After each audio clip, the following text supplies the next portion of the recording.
اس وقت کتنا عجیب لگتا ہے نا کہ جب کوئی آپ کی طرف ہاتھ بڑھاتا ہے، آپ اس کا ہاتھ تھامتے ہو اور وہ آپ کے ساتھ کچھ لمحے یا کچھ پل گزارتا ہے، اور گزار کر وہ آپ کو ہنس کر یہ کہہ دیتا ہے، ارے آپ تو سیریس ہی ہو گئی، میں تو آپ سے صرف محض مذاق کر رہا تھا، یا یوں کہہ لیں کہ میں تو صرف محض ٹائم پاس کر رہا تھا، بور ہو رہا تھا، کوئی کچھ اور ملا نہیں تو سوچا آپ سے گپ شپ کر لی جائے۔ کتنی عجیب بات ہے نا۔ ارے ٹائم پاس کرنا ہے یا بور ہونا ہے یا بوریت دور کرنی ہے تو گیم کھیلا کرو، لوگوں کے دلوں سے کھیل کر کیا ملتا ہے آپ کو؟ مجھے اس بات کی سمجھ نہیں آتی، کتنی آسانی سے لوگ چہرے بدل لیتے ہیں، کتنی آسانی سے لوگ اپنی محبتیں بدل لیتے ہیں، اور ہم لوگ وہاں کھڑے ان کے چہرے اور ان کے رویوں کو دیکھتے رہ جاتے ہیں۔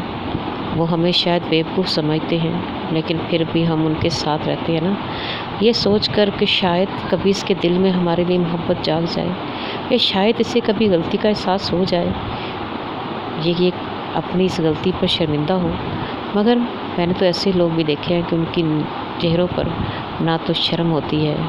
نہ ہی انہیں اپنے کیے کا پچھتاوا ملال ہوتا ہے، وہ تو بلکہ اترا رہے ہوتے ہیں کہ جیسے انہوں نے کوئی بہت بڑا تیر مارا ہے۔ اللہ تعالیٰ نے فرمایا کہ کسی کی دل آزاری مت کرنا، کسی کا دل مت دکھانا، مگر یہاں پر تو ہم ہر روز لوگوں کے دلوں کو کچل دیتے ہیں بڑے آرام سے، اور پھر بعد میں کہہ دیتے ہیں، ارے نہیں نہیں آپ غلط سمجھے ہو، ہمیں تو آپ سے محض بات ہی کرنا تھی، محض آپ کے ساتھ کچھ پل ہی گزارنا تھا۔ ایسی محبتوں سے باز آئی میں، ایسے عشق سے باز آئی میں، سمجھ سے باہر ہے میرے یہ عشق، جو دوسروں کی آنکھوں میں آنسو بھر کر ان کو زندگی بھر کے لیے تنہائیوں کے اندھیروں میں دھکیل دیتا ہے۔ لوگ اکثر پوچھتے ہیں مجھ سے کہ آپ اکیلی ہو، آپ اکیلے کیسے زندگی گزار لی آپ نے، کیسے آپ آگے زندگی گزارو گے؟ تو میرا ان سے یہی ایک سوال کا جواب ہوتا ہے کہ الحمدللہ میں اپنی اکیلی زندگی میں خوش ہوں، مجھے کسی کا ساتھ نہیں چاہیے، ایسے ساتھ بالکل نہیں چاہیے جو پل دو پل کے ہوں، جو پل دو پل آپ کے ساتھ رہیں اور پھر آپ کو چھوڑ کر کسی نئے ہم سفر کی تلاش میں نکل جائیں۔ آپ کی آنکھوں میں پیار اس کے لیے جھلکے، لیکن اس کے آنکھوں میں آپ مر چکے ہو، یا آپ اپنی محبت کو اپنے آنکھوں کے سامنے کسی کی آنکھوں میں مرتے ہوئے دیکھو۔ بہت اذیت ہوتی ہے اس وقت جب آپ کسی کے چہرے پر اپنی محبت ڈھونڈو اور وہاں پر کسی اور کی موجودگی کا احساس ہو، تو اس سے اچھا نہیں ہے کہ ہم ایسے لوگوں سے دور رہیں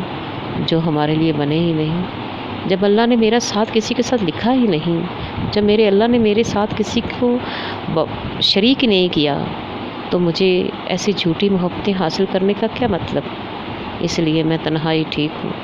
کیونکہ آج کل کی محبتیں میری سمجھ میں نہیں آتی ہیں، آج کل کے لوگ میری سمجھ میں نہیں آتے ہیں۔ ویڈیو اچھی لگے تو لائک کر دیجیے گا، جاتے جاتے میرے چینل کو سبسکرائب کر دیجیے گا، اور ہاں دعاؤں میں ضرور یاد رکھا کریں۔ اور ایک چھوٹی سی بات کرتی چلوں، کسی کا دل دکھانے سے پہلے یہ ضرور سوچیے گا کہ دل میں خدا رہتا ہے،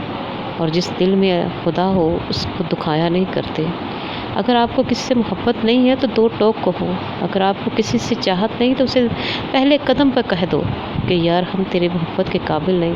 ہم تمہیں اپنا نہیں سکتے۔ پر کسی کو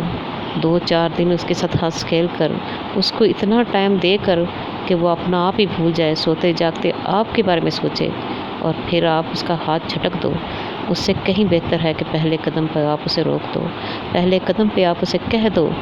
کہ یار ہم تمہارے پیار کے یا تمہاری دوستی کے قابل نہیں ہیں۔ اس لیے اپنے دل میں کوئی بڑی غلط فہمی مت پالنا۔